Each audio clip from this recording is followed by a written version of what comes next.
Son las 7 de la mañana con 26 minutos, 7 con 26. Bueno, Polanco al día de hoy es la zona más cara para rentar en la Ciudad de México y ligeramente está por encima de la Condesa. Que la Condesa, pues la verdad es que es un lugar muy bonito porque concentra un patrimonio arquitectónico de más de 200 edificios y bueno, pues ya se imaginará la gente que tiene posibilidades, que tiene la economía, pues le gusta vivir bien y en lugares obviamente bonitos, arbolados, seguros, ¿no? Todo este tema de Polanco, la Condesa, la Cuauhtémoc y otras tantas colonias de la Ciudad de México han derivado últimamente en el análisis de qué es la gentrificación. Y entonces platicando con mi querido arquitecto Luis González Arenal, le dije, Arqui, véngase al programa y platíquenos porque usted ha estado muy metido también en estos temas y nos va a ayudar a entender qué está pasando en la Ciudad de México y quizá qué empieza a pasar en la ciudad de Puebla y ciudades similares. Arqui, gracias por estar aquí. No, me ha encantado, Pati. Muchísimas gracias por la invitación. ¿Qué es la gentrificación? ¿Qué es? Pues ¿Cómo mira, la definen ustedes?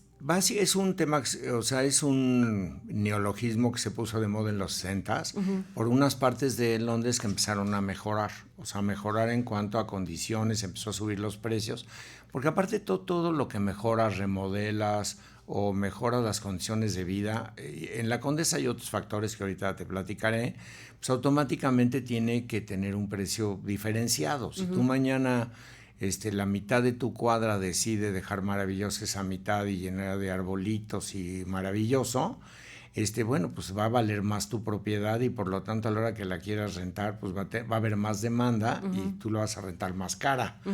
Pero eso no le da el derecho a los que no cooperaron o que tienen horribles sus cosas, pues a protestar porque tú en un momento dado hiciste el esfuerzo, hiciste la inversión. Estas cosas pasan generalmente cuando se revitaliza o se rehabilita o se mejora una zona. Okay. En el caso de las Condesas, y a mí me tocó vivirlo porque yo nací en la Condesa. Ah, qué bonito. Entonces soy como caso... ¿Y por qué se salió de ahí? Pues habría que preguntarle a mis papás, Okay. porque yo soy como caso del libro de texto de urbanismo de esto, porque inclusive también pues ya pasó en Puebla, o está pasando en Puebla desde hace muchos años, pero era como que la promesa era que había que vivir fuera del centro porque era más bonito y el pasto y jardines, y nos fuimos al Pedregal. En esa misma época se empezó a ir la gente de la Condesa y de la Roma y de esas colonias y se fue a Tecamachalco, el Herrador. Empezaron a surgir un montón de colonias, un poquito como aquí Bosques, o digo como Lomas, ¿no? Ok. Y entonces lo que acaba pasando... por ejemplo, aquí decían muchitos, híjole, es que cómo está llegando gente de fuera. No, más bien cómo está llegando gente de adentro. Okay. O sea, la gente se está yendo a Lomas de San Manuel, de Huexotitla, de La Paz, de todo. Lo mismo pasó. Yo cuando estaba estudiando arquitectura en principio de los 70s, pues estaba muy venida menos la Condesa. No había un solo edificio que no fuera de los 60s. Estaba muy amolada. Las rentas eran muy baratas. No había problema de uso del suelo. Okay. Entonces, los arquitectos que me daban clase tenían sus despachos ahí, rentaban casas muy baratas. Y otra cosa que tiene maravilloso, aparte del arbolado, lo bonito de todo, pues es que si tú ves un plano de la zona metropolitana de la Ciudad de México, ya es el centro. Okay. O sea, está cerca de todos lados. Entonces, está muy bien conectado. A nivel de ubicación es una maravilla. ¿Qué le da el boom entonces a la Condesa para que hoy se considere una de las zonas más caras para vivir en la Ciudad de México? Bueno, mira, ayudó mucho, curiosamente, en el año 2000, a 2-3 días de haber entrado de jefe de gobierno López Obrador, sacó el bando 2, que era para densificar esas colonias. Es como si tú ahorita de repente sacas un bando para facilitar que en San Manuel la gente se vaya a vivir, o a lo mejor en el centro en otro estilo. Mira, por decirte algo, el centro lo hemos platicado, llegaron a vivir 350,000 personas en el centro, y ahorita viven 30,000. Entonces tú imagínate, Pati, el desperdicio de ciudad. ¿Cuántos millones de metros cúbicos habitables hay que están deteriorando? Entonces, una de las inclinaciones de los gobiernos es decir, bueno, vamos a regular el precio, lo peor que puede ser, como cuando hicieron lo de las rentas congeladas. En el momento que tú haces eso, estás garantizando el deterioro del patrimonio, porque entonces al dueño ya no tiene ningún atractivo. Hubo gente que se quedó 40 años pagando 100 pesos y que inclusive subarrendaba. A lo mejor el que pagaba 100 pesos subarrendaba 10,000. Es decir, para como ponerlo un poco en un término muy práctico. Es decir, el dueño de un inmueble en la Condesa o en la Roma, en fin, lo que quiere obviamente es que ese inmueble no pierda plusvalía. Entonces le invierte y entonces te cambia los pisos, te pone unos muros preciosos, ¿no? Entonces a lo mejor, ¿sabes qué? Como que la madera no me gusta, le metemos un poquito de mármol. Es decir, toda esa inversión la tiene que recuperar. Por eso entiendo que las rentas se vuelven muy altas, que para muchas personas es impagable. Ahora, lo cierto aquí es que esas rentas las puede pagar o gente que vive, claro, en la Ciudad de México, que tiene trabajos extraordinarios, ¿no? Con muy buenos salarios, o viene gente de otros países a vivir en esas zonas. Sí, fíjate que es como un asunto del huevo y la gallina. De repente se empezó a poner de moda la Condesa por bonita y por el lugar. Y porque aparte de la maravilla de lo cerca de todos lados, que uno de mis hijos vivía en la Condesa, y pues caminaba a diario a Reforma, a lo mejor eran 10, 12, 15 cosas, nunca tuvo coche. Sí. Entonces son el tipo de cosas que te da esa ubicación, que es maravillosa. Y otra cosa es que es como un motor de la revitalización, es que es cool vivir en esos lugares. A lo mejor les falta el agua, hay miles de ballets, hay un montón de ruido, pero pues vives en un lugar, puedes presumir que vives ahí. Sí, claro. Y eso, que ni parece la Ciudad de México, ¿eh? Sí, exacto. Es como una isla dentro de la Ciudad de México. Y entonces, mira, yo por ejemplo siempre he pensado que el Carmen, pues es como podría ser la Condesita de la Ciudad de México, porque no tienes las restricciones de un centro histórico, sin embargo está pegadito, es un lugar súper céntrico y todavía tiene una cosa que yo bauticé como el comercio vital, que es el comercio de vivir ahí. Sí. Tú, por ejemplo, ni con lupa encuentras una tortillería allí en el centro, o un carpintero, o un veterinario, o alguien que arregle el tapiz, porque la gente no vive ahí. Por eso las farmacias del centro son las únicas que cierran más temprano. Voy a hacer un paréntesis. Otro motivo para que Gobernación no piense en el Carmen como opción para los ambulantes. Cierro el paréntesis. Ahora, las medidas que anuncia el gobierno de la Ciudad de México es, sí, no habla de rentas congeladas, pero sí de rentas que no superen el índice inflacionario. Y habla obviamente de hacer foros y de revisar usos de suelo, etcétera. Todas estas acciones que pretende hacer el gobierno de Clara Brugada pueden funcionar a corto plazo para, uno, bajar la tensión social, porque si hay una tensión social, el fuera gringos es cada vez más fuerte, ¿no? Y otra, sirve obviamente para evitar que efectivamente la gente tenga o le quiten el derecho de vivir en un espacio mejor. Mira, lo de la Condesa ya lleva muchos años. O sea, yo creo que los originales de la Condesa ya ni están. Okay. Ya se murieron muchos porque todos han de ser más grandes que yo. O sea, yo era niño de la Condesa, ¿no? O sea, y lo que acaba pasando con las medidas es que la cuestión de no subirle más de lo del índice inflacionario ya existe. El techo que ya tienen o el piso de las rentas en la Condesa no lo vas a bajar. Quiere decir que va a subir de ahí para arriba. O sea, tampoco vas a resolver el problema. Lo que sí yo creo que es una solución, o bueno, dos. Una, sí tienes que controlar y regular los Airbnbs.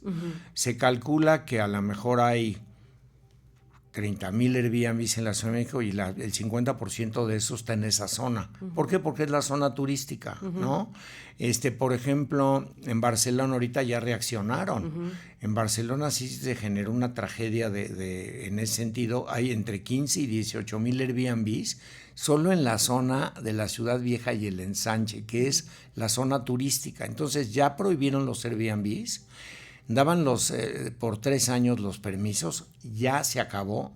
A partir de 2028 no queda un solo Airbnb en Barcelona. Es decir, pusieron temporalidad. O sea, sí puedes tener un Airbnb, pero va a ser hasta 3 años. No, ya tenían, los que ya tienen permiso que era de 3 años, ya no se les va a renovar. O sea, se les va a ir venciendo y se acabó, ya no va a haber. O sea, ¿y una sola vez? Entonces, ¿puede ser Airbnb una sola vez durante 3 años? No, ya son. Haz cuenta, ya ahorita son Airbnbs. El que sacó el año pasado, pues en 2027, se va a vencer su permiso y ya nunca lo va a volver a poder renovar. O sea, se acabó. Ah, ok.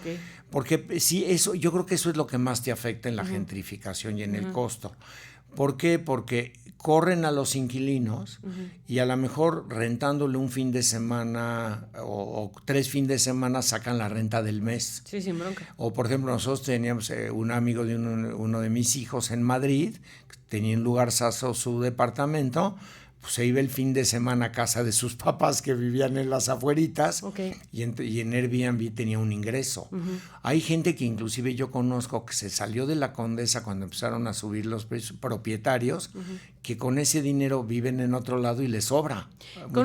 Conocí un catalán que efectivamente estaba muy enojado con el tema de la gentrificación, porque sí lo platicamos. Dice, es que a ver, si alguien quiere hospedarse tiene que llegar a un hotel. Tiene que llegar a un hotel, porque para eso obviamente es ese tipo de alojamiento, ¿no? Para que además, usted lo que decía antes de entrar al aire, para que el gobierno lleve un control, porque el gobierno te puede decir, pues es que llevamos como, no sé, 1 millón de visitantes, ajá, pero los que se quedaron en Airbnb, esos no están ingresando a tu base de datos, entonces tampoco tienes control sobre la cantidad de gente que está llegando. Y también me parece lógico, porque agregaba, en algunos pabellones ya no puedes hablar entonces español, ya lo que escuchas es hablar inglés. Y entonces hay barberías inglesas y restaurantes ingleses, dice, hay un desplazamiento. Nosotros nacimos ahí, vivimos ahí y nos están desplazando. Sí hay como un sentimiento, pues hasta de enojo, ¿no? Sí, bueno, nos pasa en Los Cabos, nos pasa en muchos lugares eso mismo, ¿no? Claro. También hay que ver el otro lado de la moneda. O sea, tú ves zonas que aquí en Puebla pues da mucha tristeza, el desperdicio de zonas de la ciudad, como puede ser San Manuel, que es una supercolonia en un muy buen lugar, o a lo mejor Huexotitla o Gabriel Pastor, que tú tradúcelo a la derrama económica que ha generado las Condesas y la Roma para la cantidad de familias que han de vivir de ahí contra los que pueden vivir en San Manuel. Es correcto. Y el caso de San Manuel es muy interesante, porque además se hizo una colonia vieja. Y la mayoría ya está, no todas, pero sí una buena mayoría de casas está rentando habitaciones para los estudiantes, porque vino Ciudad Universitaria a detonar un sector económico importantísimo. Bueno, tuvimos el paro de la universidad y cuántos negocios también estaban a punto ya de cerrar, ¿no? No definitiva, pero sí temporalmente.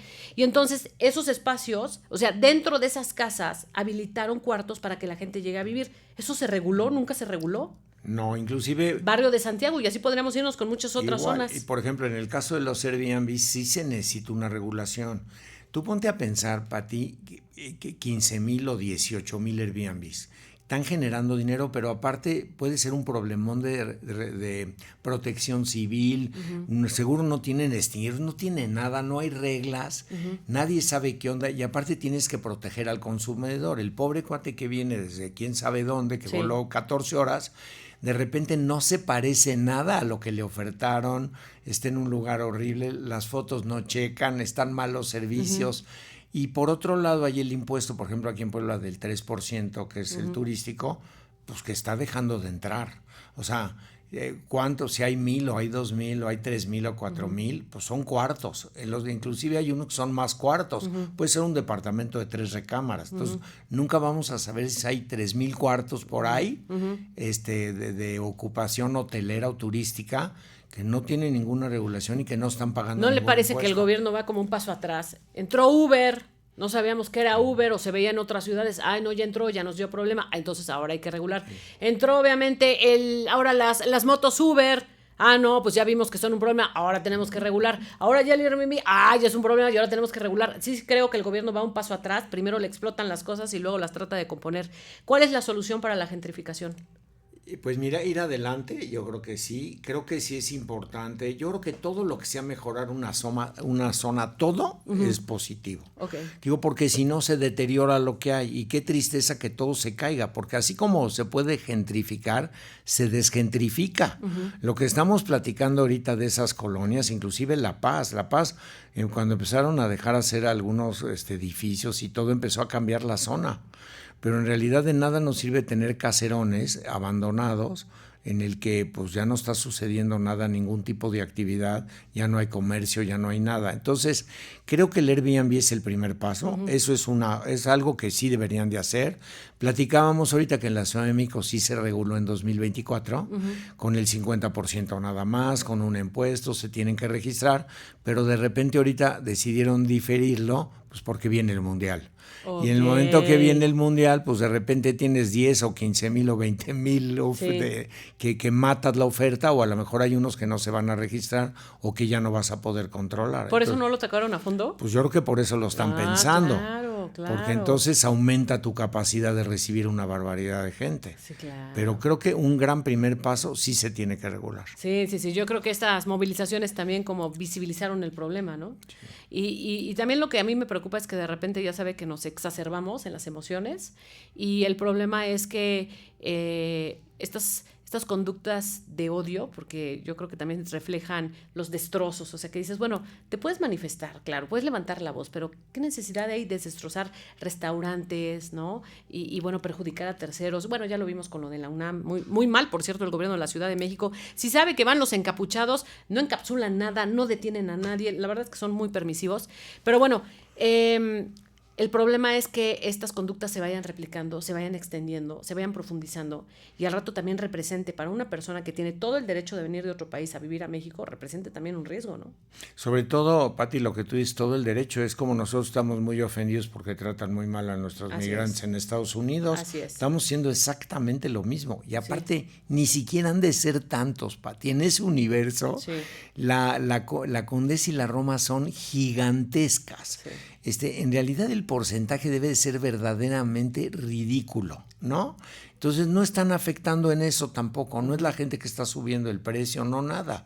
Son gente que puede vivir ahí, y hay gente que si quiere vivir ahí por necio y porque le encanta y porque está maravilloso y porque le conviene, va a hacer hasta lo imposible por vivir ahí. Se va a juntar con otros 3 amigos para rentar un departamento, va a vivir en un cuarto de azotea, lo va a arreglar maravilloso, pero va a vivir ahí. El que quiere vivir ahí, va a vivir ahí. Pero tú no puedes fijar precios y hacer cosas y matar el mercado. Pues si no es entrada de antro para decir tú sí y tú no, es correcto. Es como yo quiero ir a Fuertes Central, pero no tengo para el cover, entonces hago una protesta y me voy a CEU, que no tiene nada que ver los pobres, porque en ese antro está carísimo el cover. No, pues vete al antro que puedas ir. Sí, vete pero al pues, antro ¿qué culpa tiene el CEU?